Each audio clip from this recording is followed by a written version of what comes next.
Bem, pessoal, essa é a nossa primeira aula sobre problema de fluxo máximo, tá bem?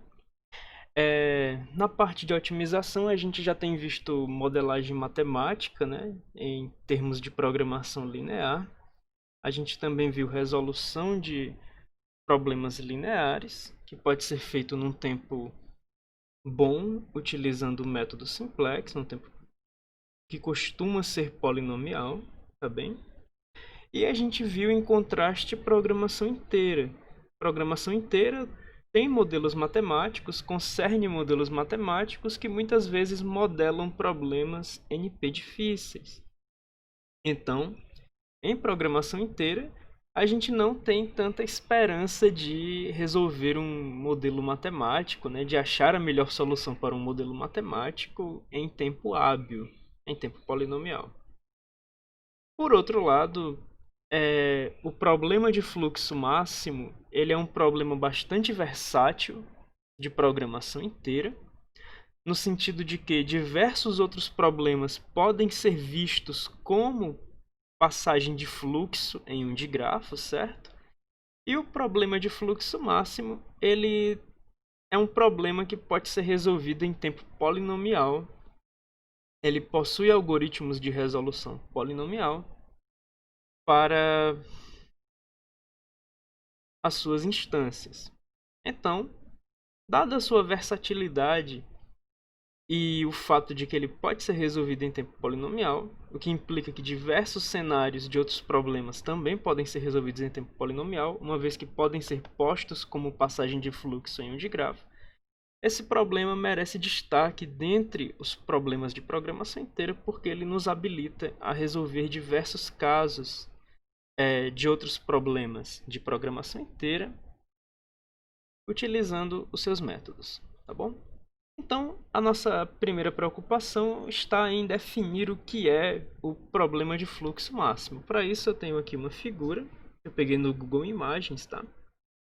E é o seguinte, no problema de fluxo máximo, a gente tem um digrafo, né? Um grafo com direções nas suas arestas, portanto, elas são arcos. E a cada aresta, a gente tem associado uma capacidade, no sentido de que do vértice 0 para o vértice 1, por exemplo, a gente não pode passar mais do que 11 unidades de fluxo. Do vértice 2 para o vértice 1, a gente não poderia passar duas ou mais unidades de fluxo. A gente só pode passar uma unidade de fluxo ou 0 unidades de fluxo, tá bem? E o objetivo do problema de fluxo máximo é, uma vez que se determine uma fonte para o fluxo e um destino para o fluxo, né? Ou seja, um par de vértices origem e destino, uma vez que se determine origem e destino para o fluxo, o objetivo é passar a maior quantidade de fluxo possível a partir da origem para o destino, tá bem? Nesse caso, se a gente considerar a origem como sendo o vértice 0 e o destino como sendo o vértice 5, a gente vai poder observar nesse exemplo que a gente consegue passar 23 unidades de fluxo da origem para o destino. A gente passa 11 unidades por esse arco 0,1. Em seguida, a gente passa as 11 unidades do arco 1, do vértice 1 para o vértice 3, utilizando esse arco 3, que tem capacidade para passar essas 11 unidades.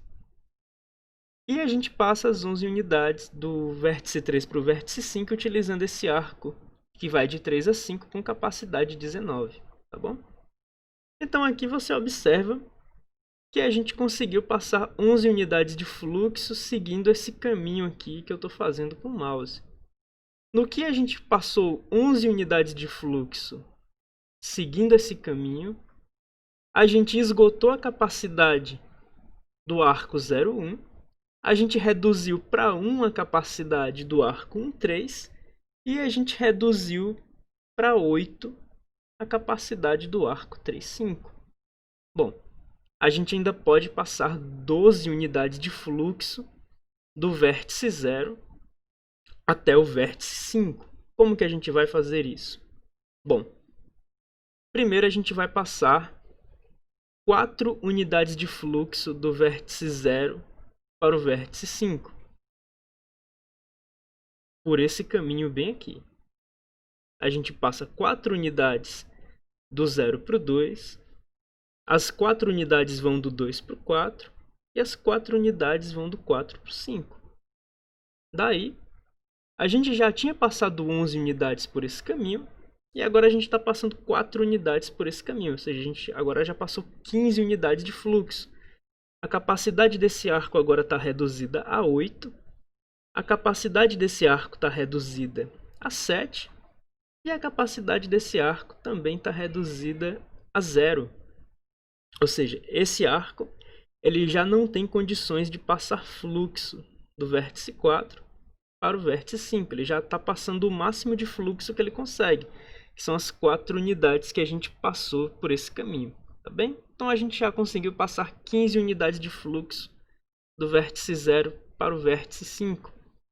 Como que a gente vai fechar as 23? A gente vai passar mais 7 unidades de fluxo. Veja que esse arco, uma vez que a gente passou 4 unidades de fluxo por esse caminho, esse arco tem capacidade remanescente de 8, esse arco de 7, esse arco tem capacidade de 7, ele ainda não foi utilizado, e esse arco que a gente utilizou da primeira vez, no primeiro caminho, ele ficou com a capacidade de 8, né? Porque a gente passou 11 unidades de fluxo assim.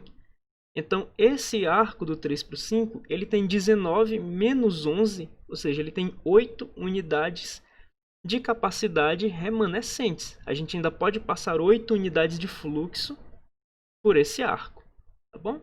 Então, vamos dar uma olhada. A gente vai, então, passar 7 unidades de fluxo do vértice 0 para o vértice 5, fazendo o seguinte caminho. As 7 unidades de fluxo vão passar por aqui, depois para cá, depois para cá e depois para cá. Como esse cara ele tem capacidade 8, ele vai passar a ter capacidade 1. Como esse cara tem capacidade 7, ele vai passar a ter capacidade 0 remanescente, porque a gente está esgotando a capacidade dele ao passar 7 unidades de fluxo, mais as 4 que a gente já havia passado no momento anterior, né? Então a gente está passando 7 unidades de fluxo por aqui, 7 unidades de fluxo por aqui, esgotando também a capacidade desse arco. E esse arco que tinha 19 menos 11, 8, a gente está passando 7 unidades de fluxo e está acabando totalmente com a capacidade dele? Tá não, porque ele tem 19 unidades, menos 11 no primeiro momento ele fica com 8 unidades, menos 7 nesse momento de agora ele vai ficar com 1 unidade de capacidade remanescente. Daí a gente passa 7 unidades de fluxo por esse caminho. Então a gente conseguiu passar 11 unidades de fluxo seguindo esse caminho. A gente conseguiu passar 4 unidades de fluxo seguindo esse caminho. E a gente conseguiu passar 7 unidades de fluxo seguindo esse caminho. Daí a gente conseguiu passar 11 mais 4, 15, com mais 7, 22 unidades de fluxo. Se a gente for observar, esse arco bem aqui ele já está esgotado. A gente não pode mais utilizar esse arco. Esse arco também já está esgotado. A gente não pode utilizar esse arco. No momento em que a gente passou 11 unidades de fluxo, esse arco esgotou a capacidade dele. No entanto, esse arco bem aqui, como a gente passou 4 num primeiro momento e 7 no segundo momento, esse arco aqui ainda tem 1 unidade de capacidade disponível. Da mesma forma que esse arco tem 1 unidade de capacidade disponível, esse arco tem 12 menos 11, ele também tem 1 unidade de capacidade disponível. E esse arco, do 3 para o 5, ele tem 19 menos 11, ele tem 8, menos 7, 1 unidade de capacidade disponível. Então a gente ainda tem um caminho com 1 unidade de capacidade disponível dessa forma aqui, tá bem? Então a gente vai passar essa última unidade de fluxo, esgotando a nossa capacidade remanescente dos nossos arcos. A gente passa essa unidade de fluxo assim, assim, assim e assim. Dessa forma, esse arco tinha 4 tinha 12 unidades de capacidade. Perdeu 4 quando a gente passou assim. Perdeu 7 quando a gente passou assim. Ele tem 1 unidade de capacidade. Esse arco ainda não foi utilizado, então a gente passa 1 unidade de capacidade. Esgotando o arco 02, passa essa... Opa, deixa eu voltar aqui.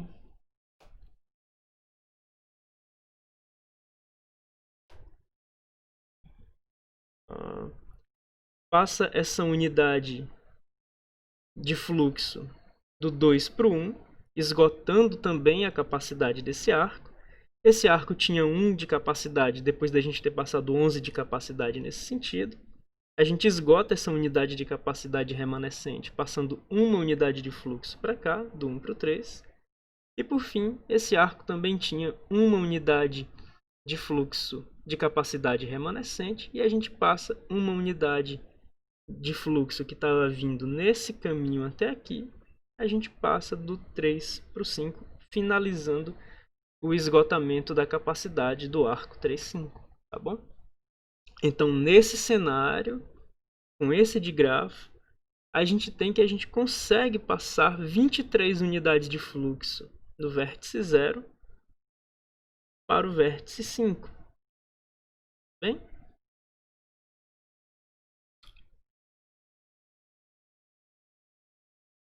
Esse fluxo que a gente determinou, ele tem a propriedade de que ele sempre passa pelos arcos uma quantidade de fluxo limitada pela capacidade de cada arco.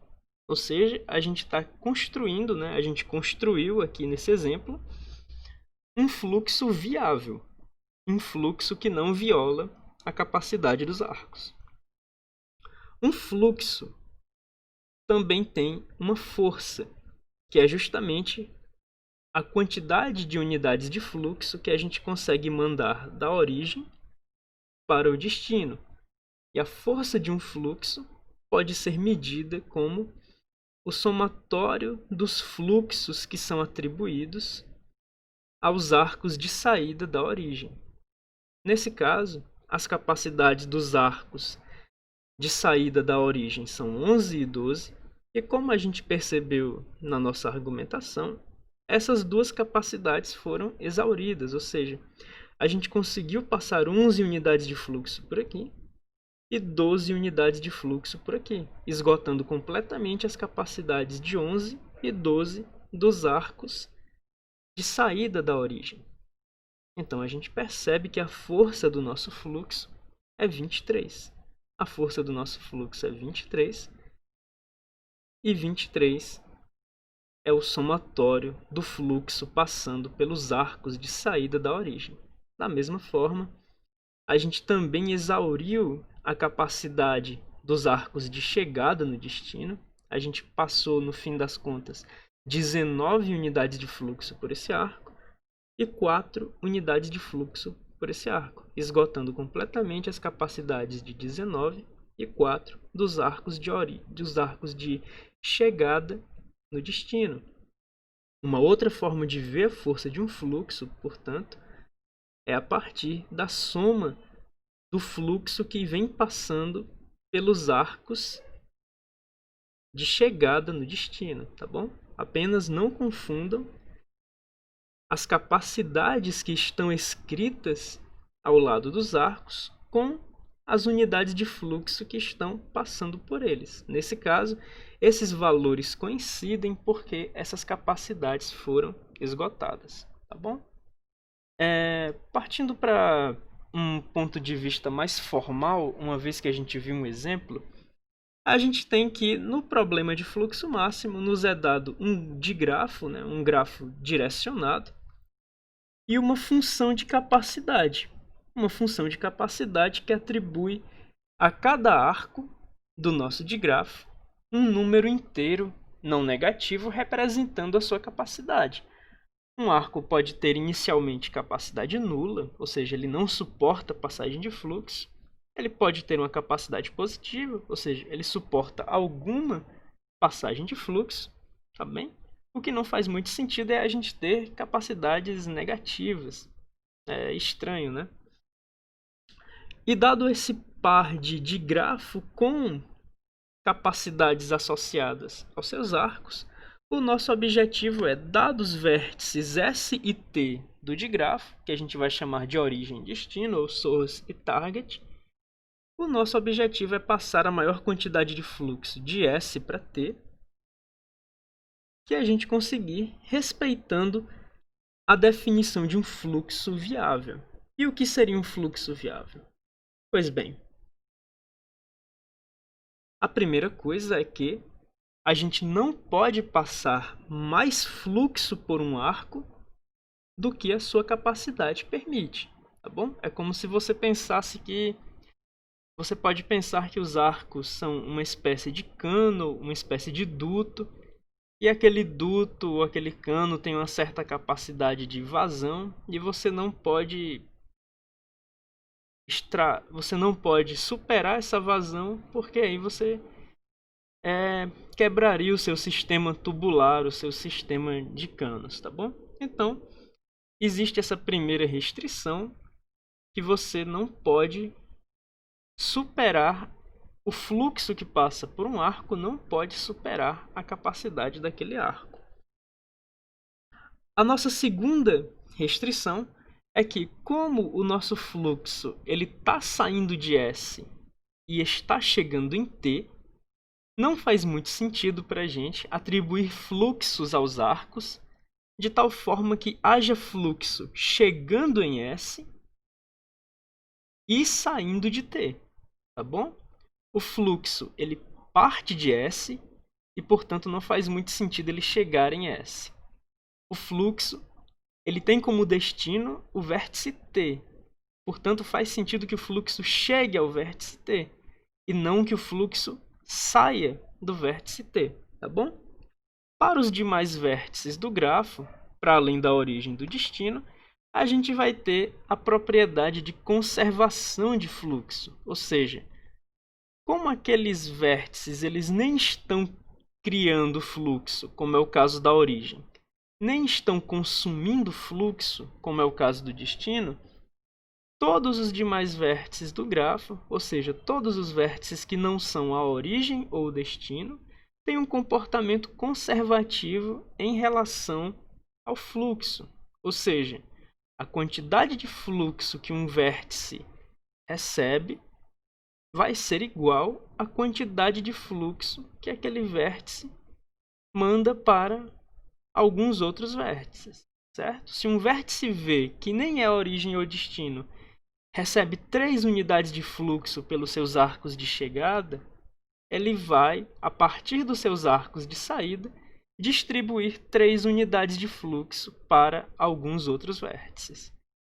Se um vértice V, que não é origem ou destino, recebe 5 ou 10 unidades de fluxo pelos seus arcos de chegada, ele vai distribuir 5 ou 10 unidades de fluxo para alguns outros vértices, utilizando seus arcos de saída, tá bom? Então, o vértice S, a gente pode imaginar que ele é um produtor de fluxo.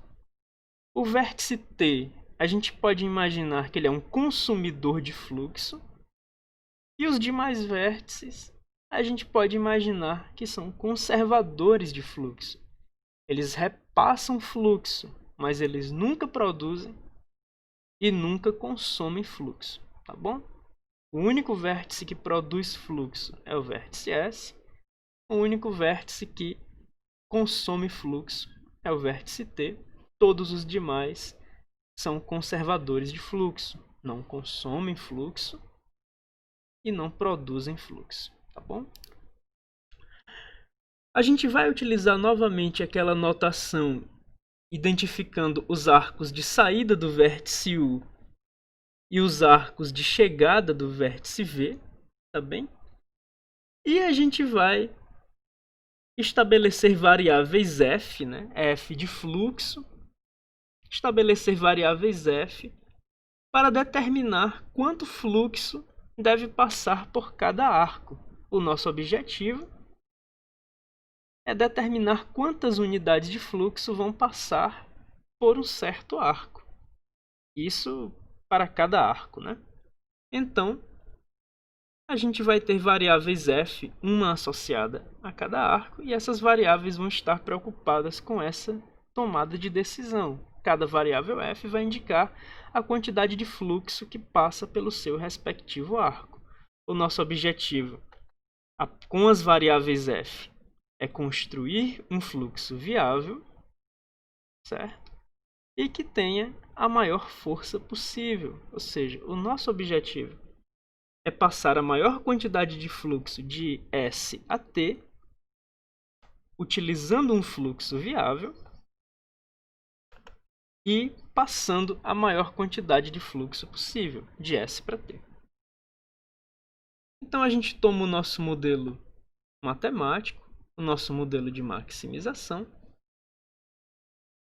e a gente tem o seguinte: o nosso objetivo, naturalmente, é maximizar a força do nosso fluxo, e como a gente já havia discutido no exemplo, a força de um fluxo ela pode ser vista como a quantidade de fluxo atribuída aos arcos de saída da origem.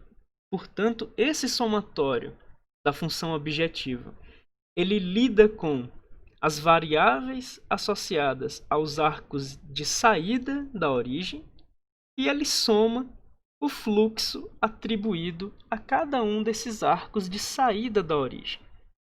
Portanto, essa expressão ela define a força do fluxo representado pelas variáveis f, e o nosso objetivo é maximizar a força do fluxo representado pelas variáveis f.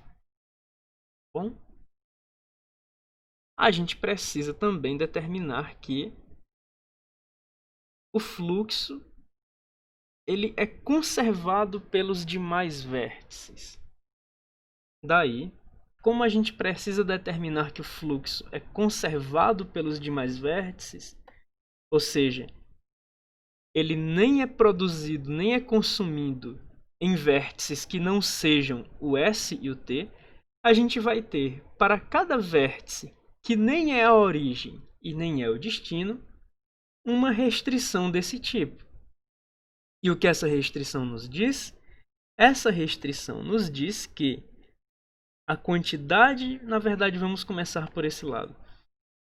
Essa restrição nos diz que a quantidade de fluxo que chega em um certo vértice V, que nem é origem nem destino, a partir dos seus arcos de chegada, vai ser exatamente igual, Vai ser exatamente igual à quantidade de fluxo que sai de um certo vértice V a partir dos seus arcos de saída, tá bom? Ou seja, a gente tem uma restrição que garante que todo vértice que nem é origem nem destino conserva fluxo, tá bem? E por fim, a gente tem a natureza das nossas variáveis, junto com uma restrição de capacidade, que diz o seguinte: para cada um dos arcos do nosso digrafo, a gente tem uma variável f, representando a quantidade de fluxo que passa por aquele arco. Essa quantidade de fluxo é não negativa. Não faz sentido passar uma quantidade negativa de fluxo por um certo arco. E a quantidade de fluxo que a gente passa pelo arco A respeita a capacidade do arco A, tá bom? Então, as nossas variáveis representando a quantidade de fluxo que passam pelos arcos do digrafo são variáveis de natureza não negativa e respeitam a capacidade do seu respectivo arco, tá bom? Nas próximas aulas a gente vai voltar observando propriedades do problema de fluxo máximo e por que ele é interessante dentro dos problemas de programação linear inteira. Até mais!